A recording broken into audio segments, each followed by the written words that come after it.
Boa noite a todos e a todas.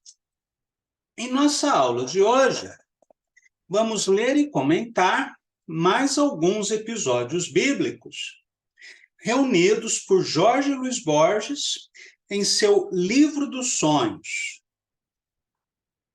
A primeira história que vamos ler é a do profeta Daniel, que interpreta os sonhos do rei babilônico Nabucodonosor, do mesmo modo que José decifrou os sonhos do faraó.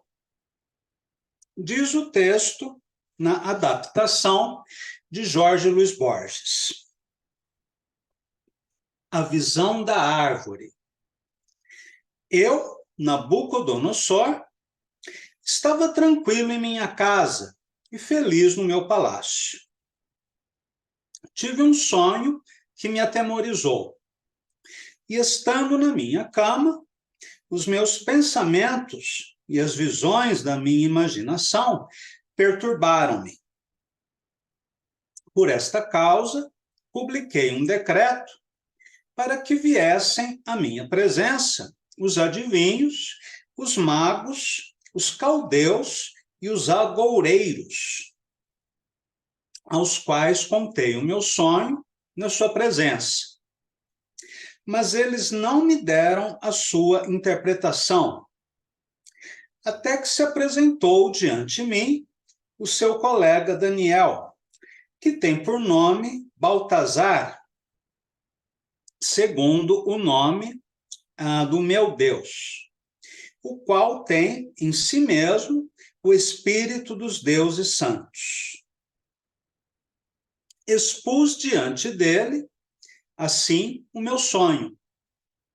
Baltazar, príncipe dos adivinhos, como eu sei que tens em ti o espírito dos deuses santos, e que nenhum segredo te é impenetrável, expõe-me as visões dos sonhos que tive e dá-me a sua interpretação. A visão da minha imaginação, estando eu na minha cama, foi esta. Parecia-me ver, no meio da terra, uma árvore, e a sua altura era demarcada. Era uma árvore grande e forte, e a sua altura chegava até o céu. Via-se das extremidades de toda a terra. As suas folhas eram formosíssimas, e os seus frutos copiosíssimos. Dela todos se podiam sustentar. Os animais domésticos e selvagens habitavam debaixo dela. As aves do céu pousavam sobre os seus ramos, e dela se sustentava toda a carne. Eu estava vendo isto na visão da minha imaginação, sobre o meu leito. E eis que um dos que velam, e que são santos, desceu do céu. Chamou com voz forte e disse: Daniel, abaixo esta árvore, cortai-lhe os ramos, deitai abaixo desta árvore, cortai-lhe os ramos, fazei-lhe cair as folhas e dispersar seus frutos.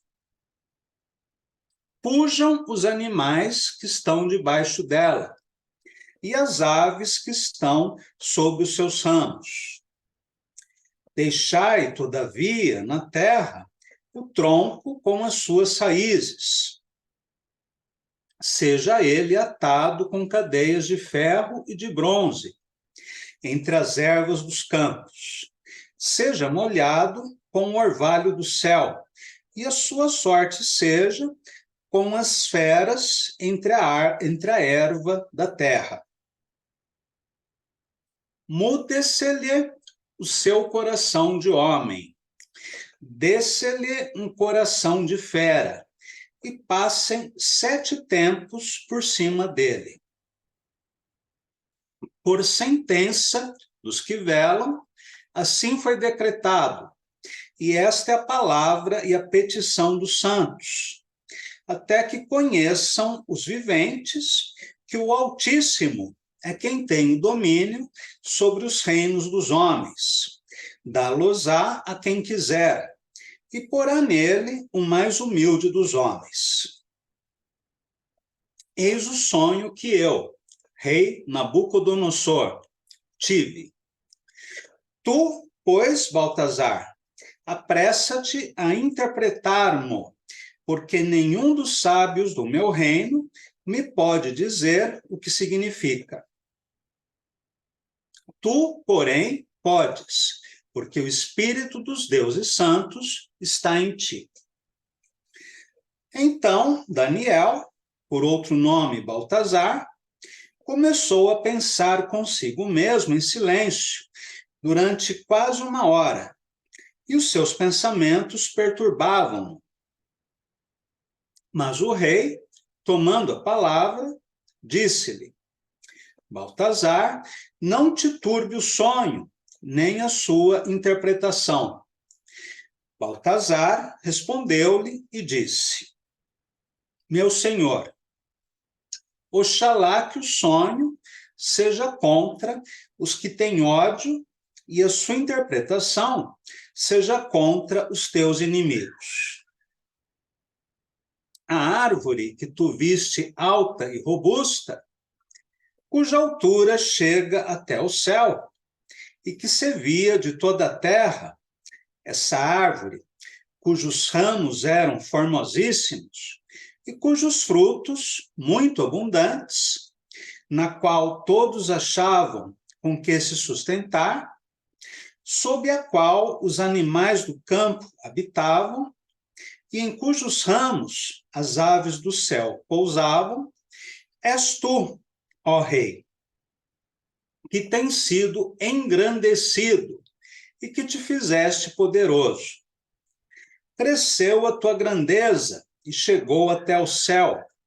O teu poder estendeu-se até as extremidades de toda a terra. E quanto ao ter o rei visto o que vela e que é santo baixar do céu e dizer: deitai abaixo esta árvore e cortai-lhe os ramos, deixai todavia na terra o tronco com as suas raízes, seja ele atado com cadeias de ferro e de bronze entre as ervas dos campos, seja molhado com o orvalho do céu, e o seu pasto seja com as feras, até se terem passado 7 tempos por cima dele. Eis a interpretação da sentença do Altíssimo que foi pronunciada contra o rei, meu senhor. Lançar-te-ão fora da companhia dos homens. A tua habitação será com os animais e feras. Comerás feno como boi, e serás molhado com o orvalho do céu.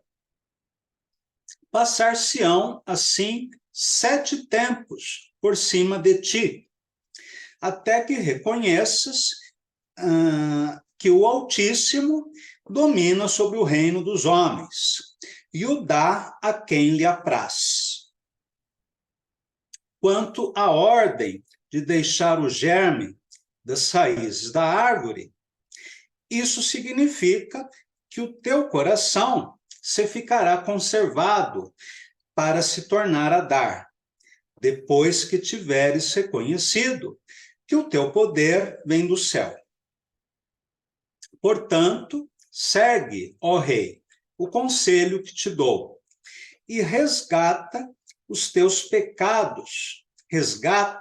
pecados com esmolas, e as tuas iniquidades com obras de misericórdia para com os pobres.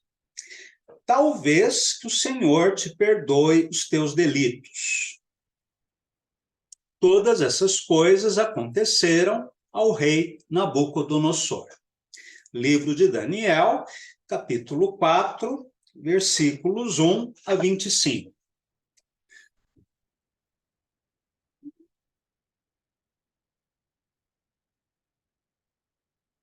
Primeiro sentido deste sonho, narrado no livro de Daniel, claro, é teológico, ou, mais ainda, epifânico. É uma revelação divina feita a Nabucodonosor, que tem, assim, a oportunidade de transformar-se para evitar o cumprimento da profecia, ou ignorá-la e aceitar tudo o que lhe acontecerá, conforme revelado na profecia. Este não é, claro, o único sentido do sonho, que pode ser lido também de maneira laica, como uma fábula com sentido moral, ou ainda como uma experiência visual, semelhante ao cinema e ao teatro.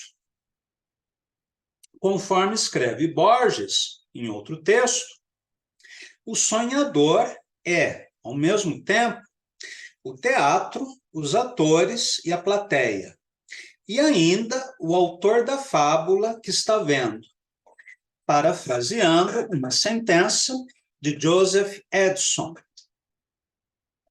A gramática dos sonhos opera de forma peculiar e distinta da literatura e da pintura. As imagens se desenvolvem de forma ambígua, contraditória e em sequência não linear na mente de quem sonha. Conforme o poeta português E.M. de Melo e Castro, no sonho, experiência involuntária e inconsciente, se manifestam, abre aspas, dimensões, cores, tatos, gostos e cheiros diferentes e de uma qualidade diferente, fecha aspas. Ou seja, percepções não verbais que não podem ser recriadas no código escrito. A tradução do discurso onírico para o textual é dificultada pelo fato de que o relato dos sonhos é realizado no estado da vigília, registrando assim, conforme Melo e Castro, abre aspas, um resíduo aparente da atividade mental e imagística tida durante o estado de sono. E, mesmo assim, só daquela parte que conseguimos deter na memória consciente. Fecha aspas, ponto.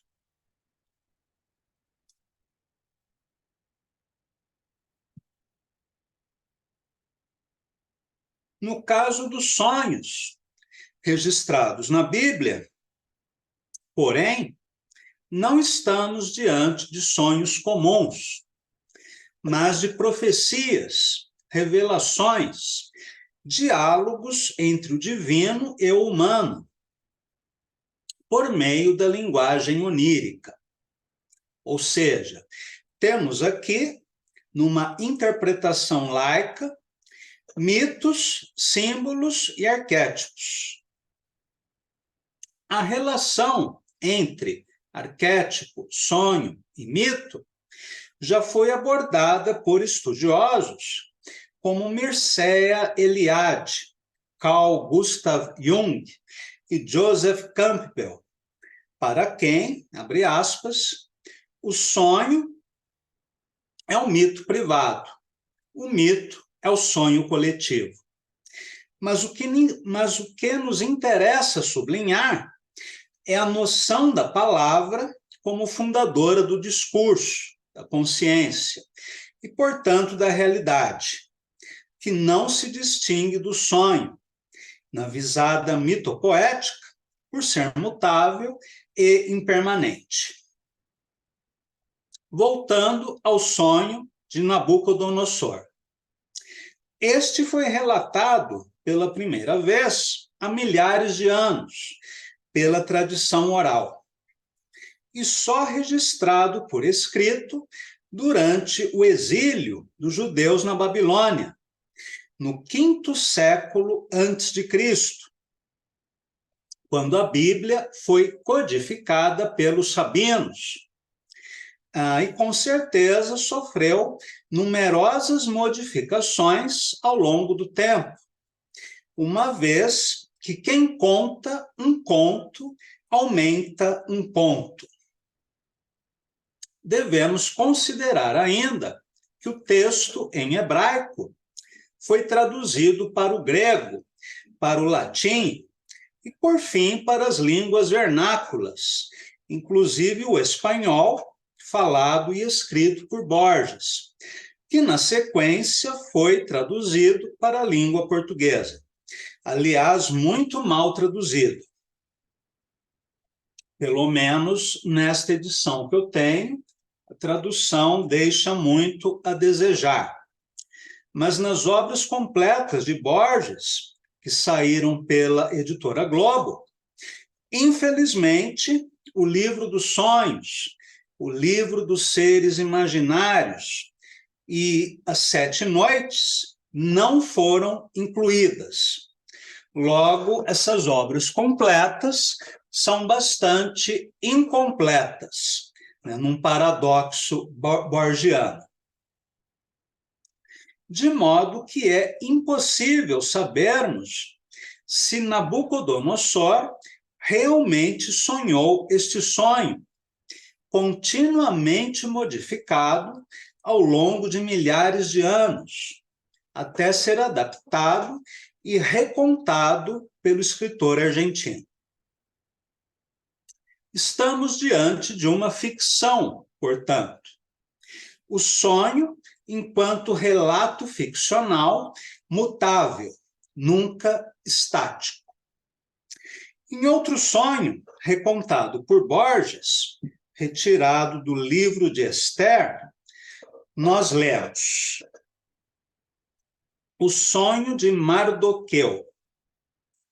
No 4º ano, reinando Ptolomeu e Cleópatra, Dositeu, que se dizia sacerdote e da linhagem de Levi, e Ptolomeu, seu filho, trouxeram esta carta a respeito do Purim, que disseram ter sido traduzida em Jerusalém por Lisímaco, filho de Ptolomeu. Este princípio estava também na edição da Vulgata, o qual não se encontra nem no hebraico, nem tampouco em algum dos seus intérpretes. No ano 2º, reinando o muito grande Artaxerxes, ou Assuero, no 1º dia do mês de Nissan, Mardoqueu, filho de Jair, filho de Semei, filho de Cis, da tribo de Benjamim, teve um sonho. Esse é um recurso estilístico e referencial muito usado na Bíblia, a menção à ascendência de alguém muito importante. Ele era um homem judeu que morava na cidade de Susa, varão grande e dos primeiros da corte do rei. Era do número dos cativos que Nabucodonosor, rei da Babilônia, levara de Jerusalém, como Jecônias, rei de Judá. O seu sonho foi este: pareceu-lhe ouvir vozes, estrondos, trovões, terremotos e perturbações sobre a terra. E eis que apareceram 2 grandes dragões, prontos para combater um contra o outro. Ao ruído deles, alvoroçaram-se todas as nações para combater contra a nação dos justos. E foi aquele um dia de trevas e de perigo, de tribulação e de angústia, e houve grande temor sobre a terra. Conturbou-se a nação dos justos, temendo os seus males, e preparou-se para a morte.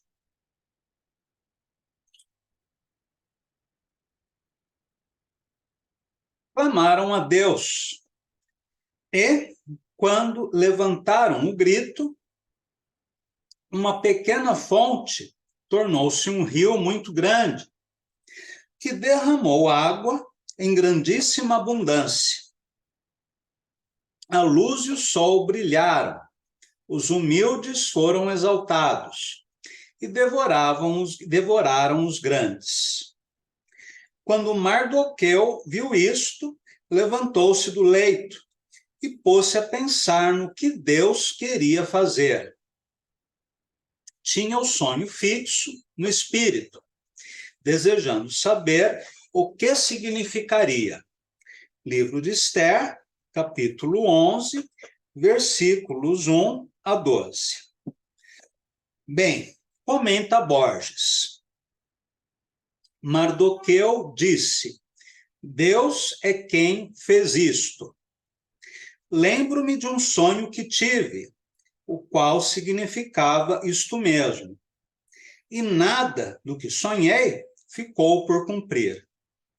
A pequena fonte que cresceu até se tornar um rio, que se transformou em luz e em sol, e derramou águas em grandíssima abundância, é Esther, a qual o rei tomou por mulher e quis que fosse rainha.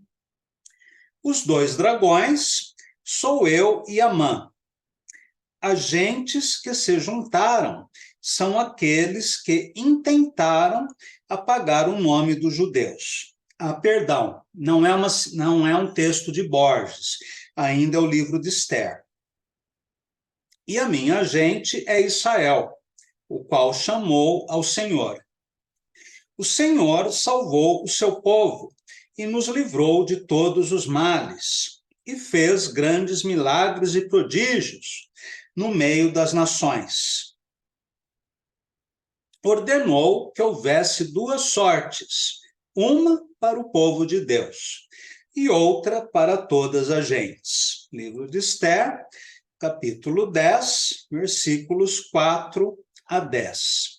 Então, nessas últimas linhas, né, ordenou que houvesse duas sortes, uma para o povo de Deus e outra para todas as gentes, está bem de acordo com o caráter tribal de Javé, Deus do Antigo Testamento. Enquanto Jesus Cristo faz um discurso para a humanidade, não reconhece classes sociais, gêneros, povos, países, se dirige a todos os homens e a todas as mulheres. O Deus do Antigo Testamento, né, da Torá, é um Deus tribal, é um Deus do povo judeu, que trata os gentios, né, de uma maneira diferente, o que explica muita coisa da política atual. Bem, este é um sonho não apenas profético, como alegórico, assim como foi o sonho de Nabucodonosor, sendo a alegoria a representação de ideias abstratas por imagens concretas.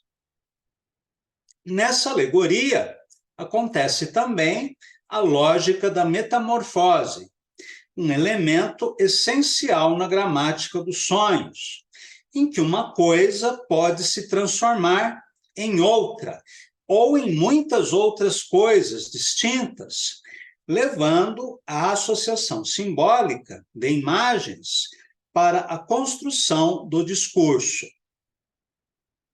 O tema da guerra está presente aqui, assim como em boa parte do Antigo Testamento, uma vez que a guerra e o exílio foram elementos decisivos na formação do povo judeu, assim como a manutenção de seus costumes e crenças religiosas. Para finalizarmos a aula de hoje, leremos mais 3 sonhos breves, adaptados ou ressonhados por Borges. O sonho de Abimeleque e o de Jacó, presentes no livro da Gênese, e o de Salomão, retirado do primeiro livro de Reis. Vamos ler. O sonho de Abimeleque. E Abraão partiu dali para a parte do meio-dia. Habitou entre Cádiz e Sur, e viveu como peregrino em Gerara. E, falando de Sara, sua mulher, ele disse: é minha irmã. Mandou, pois, Abimeleque, rei de Gerara, buscá-la. Mas Deus apareceu de noite em sonhos a Abimeleque e disse-lhe: eis que morrerás por causa da mulher que roubaste, porque ela tem marido. Ora, Abimeleque não a tinha tocado e disse: Senhor, matarás tu um povo ignorante e justo? Porventura, não me disse ele, ela é minha irmã, e não me disse ela, ele é meu irmão? Fiz isto na simplicidade do meu coração e com pureza das minhas mãos. E Deus disse-lhe: sei que procedestes como um coração simples, e por isso te preservei de pecar contra mim, e não permiti que a tocasses. Agora, pois, entrega a mulher a seu marido, porque ele é profeta, e rogará por ti, e tu viverás. Se, porém, não quiseres restituí-la, sabe que morrerás indubitavelmente, tu e tudo o que é teu. E Abimeleque, levantando-se logo, sendo ainda a noite, chamou todos os seus servos e contou-lhes todas estas coisas, e todos ficaram muito atemorizados. Depois, Abimeleque chamou também Abraão e disse-lhe: que nos fizeste tu? Que mal te fizemos nós, para que atraíres sobre mim e sobre o meu reino tão grande pecado? Fizeste-nos o que não deverias fazer. E, continuando assim as suas queixas, disse: o que tiveste em vista fazendo isso? Abraão respondeu-lhe: pensei comigo mesmo e disse: talvez nesta terra não há temor de Deus, e me matarão por causa de minha mulher. Por outra parte, ela é verdadeiramente minha irmã, filha de meu pai, embora não filha de minha mãe, e eu a recebi por mulher. Logo, há incesto na Bíblia. Mas, depois que Deus me tirou da casa de meu pai, e eu disse-lhe: faze-me esta graça, em qualquer lugar onde entrarmos, dirás que eu sou teu irmão. Tomou Abimeleque ovelhas e bois e escravos e escravas, e deu-os a Abraão. E restituiu-lhe Sara, sua mulher, e disse-lhe: esta terra está diante de ti, habita onde te agradar. No livro do Gênesis 20, versículos 1 e 15. Vamos agora para o sonho de Jacó.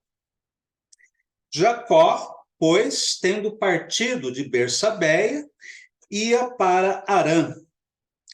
Tendo chegado a certo lugar e querendo nele descansar, depois do sol posto, tomou uma das pedras que ali estavam e, pondo-a debaixo da cabeça, dormiu naquele mesmo lugar. Viu em sonhos uma escada posta sobre a terra, cujo cimo tocava o céu, e os anjos de Deus, subindo e descendo por ela, e o Senhor apoiado na escada, que lhe dizia: Eu sou o Senhor, Deus de Abraão, teu pai, e Deus de Isaac. Darei a ti e à tua descendência a terra em que dormes. Esse é um episódio bíblico bastante conhecido, né, da escada de Jacó. A tua posteridade será como o pó da terra. Dilatar-te-ás para o ocidente, para o oriente, para o setentrião e para o meio-dia. Que é uma outra maneira de falar dos 4 pontos cardeais. Serão abençoadas em ti e na tua geração todas as tribos da terra.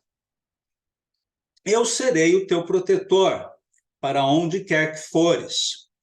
Reconduzir-te-ei a esta terra, e não te abandonarei sem cumprir tudo o que disse.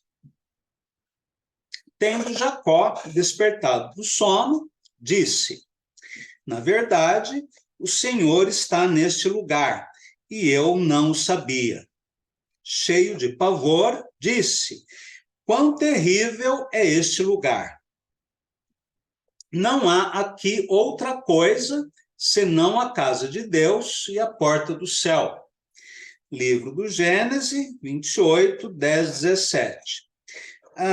Curioso como que a sensação de maravilha e a sensação de terror muitas vezes se confundem. Há um texto de Schopenhauer que fala exatamente sobre isso. E Jacó, que deveria estar enlevado, né, por ter um sonho que Deus conversa com ele, e não uma conversa qualquer, né? Ele recebe uma promessa divina a respeito da sua posteridade, e, no entanto, ele fica aterrorizado. Cheio de pavor, disse: Quão terrível é este lugar! Não há aqui outra coisa, senão a casa de Deus e a porta do céu. Essa mescla do sentimento de terror e de encantamento, de deslumbre, nos faz lembrar do episódio do Bhagavad Gita, em que Arjuna pede a Krishna que se manifeste a ele em sua forma universal. E Krishna aparece com um número infinito de cabeças e olhos e bocas e braços e pernas e mãos, segurando todos os tipos de armas transcendentais. E da boca de Krishna caem os pedaços, né, dos Kurus, que já estavam predestinados à destruição. E Krishna e Arjuna fica apavorado e pede a Krishna que volte a ser como era antes. Aliás, Krishna mostra em seguida a sua forma de Narayana, com 4 braços, e depois a forma original de Krishna, com 2 braços. Além dessa questão que eu acho bastante curiosa, da simultaneidade da sensação de pavor e maravilha, um outro aspecto que une os 2 textos é o aspecto político, embora sejam textos religiosos. Lembrando que na antiguidade, seja na Grécia, na Índia ou na Palestina, não havia fronteiras claramente definidas entre religião e política. O Bhagavad Gita é, entre muitas outras coisas, um livro de política, em que Krishna diz a Arjuna: ali estão os seus inimigos. Você é um guerreiro, você tem que cumprir o seu dever ocupacional, o seu dharma. Você tem que lutar, tem que derrotar os filhos de Dhritarashtra para que seu irmão Yudhishthira possa ser um novo imperador, não apenas da Índia, mas da Terra. A batalha que se trava em Kurukshetra é uma batalha não apenas pelo trono da Índia, né, mas pelo reino do mundo. Aqui no caso bíblico, também é impossível separar o aspecto religioso do político e do tribal, uma vez que Javé não é um Deus de todos, né? Ele é o Deus de seu povo escolhido, e tudo que ele faz é em benefício, né, de seu povo escolhido. Essa dimensão política já era perigosa 2000 anos atrás. Hoje é ainda mais perigosa, porque o texto religioso é utilizado com motivação política para justificar, né, o genocídio na faixa de Gaza. Mas este é um outro assunto. Interessante também a imagem, né, da torre sonhada por Jacó. A torre é uma estrutura arquitetônica em que você pode subir ou descer. É também um símbolo da ligação entre o céu e a terra. No caso de Jacó, Deus estabeleceu essa torre, essa ligação entre céu e terra, para se comunicar com Jacó. No caso da Torre de Babel, acontece o contrário. Os seres humanos constroem uma torre para tentar atingir, né, o reino dos céus, numa demonstração, né, de orgulho, de arrogância, né, até de heresia.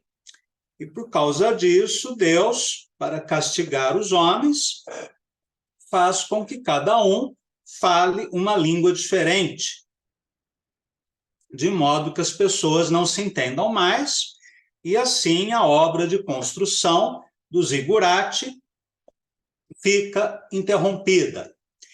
Zigurate é essa construção arquitetônica de origem mesopotâmica, na forma de uma pirâmide de degraus, embora também se assemelhe a uma torre. Para finalizarmos, vamos ler o sonho de Salomão. Foi Salomão, pois, a Gabaão, para lá sacrificar, porque este era o mais considerável entre todos os lugares altos. E ofereceu 1000 hóstias em holocausto para aquele altar. A palavra holocausto originalmente significava sacrifício, né? Um sacrifício a Deus. Em Gabaão apareceu o Senhor a Salomão em sonhos de noite, dizendo: pede-me o que quiseres que eu te dê. Salomão disse: tu usaste de grande misericórdia com meu pai, Davi, teu servo, segundo a verdade e justiça com que ele andou na tua presença, e segundo a retidão de coração para contigo. Tu lhe conservaste a sua grande misericórdia, e lhe deste um filho que se sentasse sobre o seu trono, como hoje se verifica.